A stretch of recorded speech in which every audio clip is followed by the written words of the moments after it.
ونصلي ونسلم على رسوله الكريم أما بعد أعوذ بالله من الشيطان الرجيم بسم الله الرحمن الرحيم يا أيها الذين آمنوا لا تتخذوا بطانة من دونكم لا يألونكم خبالا ودوا ما عنتم قد بدت البغضاء من أفواههم وما تخفي صدورهم أكبر قد بينا لكم الآيات إن كنتم تعقلون يا أيها الذين آمنوا لا تتخذوا بطانة من دونكم لا يألونكم خبالا ودوا ما عنتم قد بدت البغضاء من أفواههم وما تخفي صدورهم أكبر قد بينا لكم الآيات إن كنتم تعقلون صدق اللہ العظیم۔ مومنو، کسی غیر مذہب کے آدمی کو اپنا رازدار نہ بناؤ۔ یہ لوگ تمہاری خرابی اور فتنہ انگیزی کرنے میں کسی طرح کی کوتاہی نہیں کرتے اور چاہتے ہیں کہ جس طرح تمہیں تکلیف پہنچے۔ ان کی زبانوں سے تو دشمنی ظاہر ہو چکی ہے، جو ان کے سینوں میں مخفی ہیں وہ کہیں زیادہ ہے۔ اگر تم عقل رکھتے ہو تو ہم نے تم کو اپنی آیتیں کھول کر سنا دی ہیں۔ کافر اور منافق مسلمانوں کے دوست نہیں، انہیں اپنا رازدار نہ بناؤ۔ اللہ تبارک و تعالیٰ ایمانداروں کو کافروں اور منافقوں کی دوستی اور ہم رازو ہونے سے روکتا ہے۔ یہ تو تمہارے دشمن ہیں، ان کی چکنی چپڑی باتوں پر خوش نہ ہو جانا، ان کے مکر کے پھندے میں پھنس نہ جانا، ورنہ موقع پا کر یہ تمہیں سخت ضرور سزائیں دیں گے اور اپنی باطنی عداوت نکالیں گے۔ تم انہیں اپنا رازدار ہرگز نہ سمجھنا، راز کی باتیں ان کے کانوں تک ہرگز نہ پہنچانا۔ بتانا کہتے ہیں انسان کے رازدار دوست کو، اور من دونکم سے مراد جس خلیفہ کو مقرر کیا، اس کے لیے دو بتانا مقرر کیے، ایک تو بھلائی کی بات سمجھانے والا اور اس پر رغبت دینے والا، اور دوسرا برائی کی رہبری کرنے والا اور اس پر آمادہ کرنے والا۔ بس اللہ جسے چاہے وہی بچ سکتا ہے۔ حضرت عمر بن خطاب رضی اللہ تعالیٰ عنہ نے کہا گا کہ یہاں پر ہیرا کا ایک شخص بڑا اچھا لگنے والا، بہت اچھے حافظے والا ہے، آپ اسے اپنا محرر منشی مقرر کر لیں۔ تو آپ نے فرمایا اس کا یہ مطلب ہوگا کہ غیر مومن کو بتانا بنا لوں گا، جو اللہ نے منع کیا ہے۔ اس واقعہ کو، اس آیت کو سامنے رکھ کر ذہن اس نتیجے پر پہنچتا ہے کہ ذمی کفار کو بھی ایسے کاموں میں نہ لگانا چاہیے۔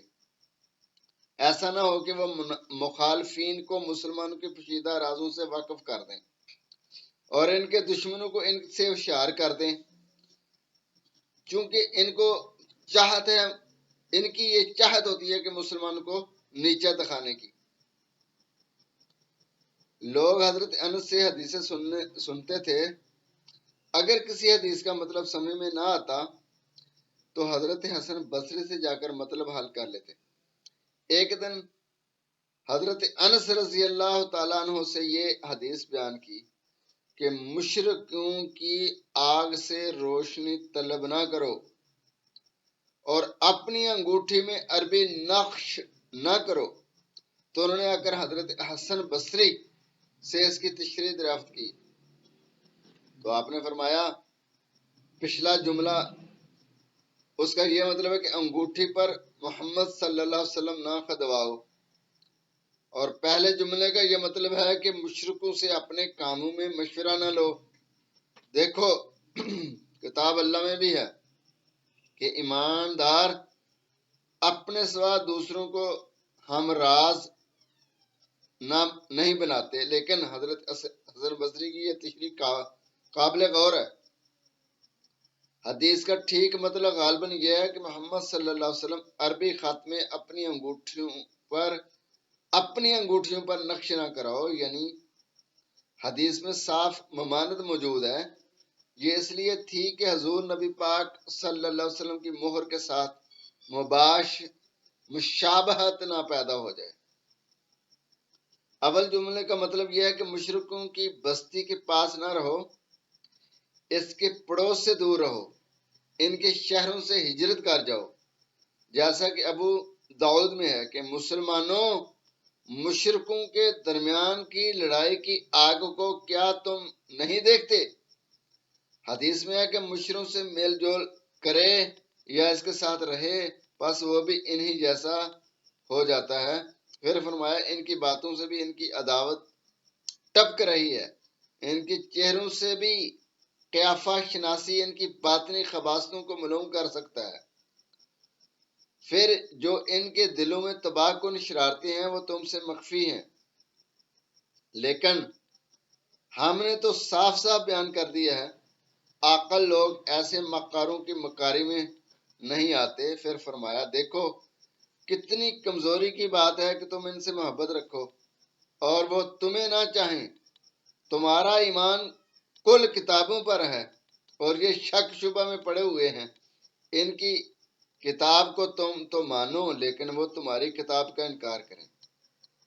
تو چاہیے یہ تھا کہ تم خود انہیں کڑی نظروں سے دیکھتے، لیکن برخلاف اس کے کہ تمہاری عداوت کی آگ میں جل رہے ہیں، سامنا ہو جائے تو اپنی ایمانداری کی داستان بیان کرنے بیٹھ جاتے ہیں، لیکن جب ذرا الگ ہوتے ہیں تو غیر و غضب سے، جلن اور حسد سے اپنی انگلیاں چباتے ہیں۔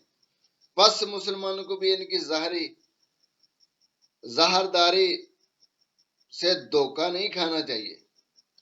یہ چاہے جلتے بنتے رہیں، لیکن اللہ تعالی اسلام اور مسلمان کو ترقی دیتا رہے گا۔ مسلمان دن رات ہر حیثیت میں بڑھتے ہی رہیں گے، وہ مارے غصے کے مر جائیں گے۔ اللہ ان کے دلوں کے بھیدوں سے بخوبی واقف ہے، ان کے تمام منصوبوں پر خاک پڑے گی، وہ اپنی شرارتوں میں کامیاب نہ ہو سکیں گے۔ اپنی چاہت کے خلاف مسلمانوں کی دن دگنی ترقی دیکھیں گے اور آخرت میں بھی انہیں نعمتوں والی جنت حاصل کرنے ہوئے دیکھیں گے۔ برخلاف ان کے یہ خود یہاں بھی رسوا ہوں گے، وہاں بھی جہنم کا ایندھن بنیں گے۔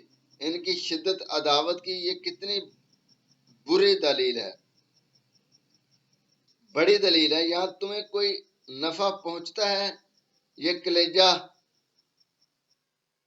محسوسنے لگے، اگر اللہ کرے تمہیں کوئی نقصان پہنچ گیا تو ان کی باتیں کھل جاتی ہیں، بغلے بجاتے ہیں، خوشیاں مناتے ہیں۔ اللہ تعالیٰ کی طرف سے مومنوں کی مدد ہوئی، یہ کفار پر غالب آئے، انہیں غنیمت کا مال ملا، یہ تعداد میں بڑھ گئے تو وہ جلے بنے۔ اور اگر مسلمانوں میں تنگی آ گئی یا دشمنوں کے گھر گئے تو ان کے ہاں عید منائی جا رہی ہے۔ اب اللہ تعالیٰ ایمانداروں کو خطاب کر کے فرماتا ہے، ان کی شرارتوں سے، ان بدبختوں کے مکر سے اگر نجات چاہتے ہو تو صبر و تقوی اور توکل کرو۔ اللہ عز و جل خود تمہارے دشمنوں کو گھیر لے گا۔ کسی برائی کے حاصل کرنے، کسی بھلائی کے حاصل کرنے کے لیے برائی سے بچنے کی طاقت میں کسی میں نہیں۔ اللہ تعالیٰ چاہتا ہے وہی ہوتا ہے، جو نہیں چاہتا وہ نہیں ہوتا۔ اسی پر توکل کرنا چاہیے، وہی کافی ہے۔ اس سے مناسب ہے کہ اب جنگ احد کا ذکر شروع ہو، جس میں مسلمانوں کے صبر و تحمل کا بیان ہے، جس میں اللہ تعالیٰ کی آزمائش کا پورا نقشہ ہے۔ اس میں مومن اور منافق کی ظاہری تمیز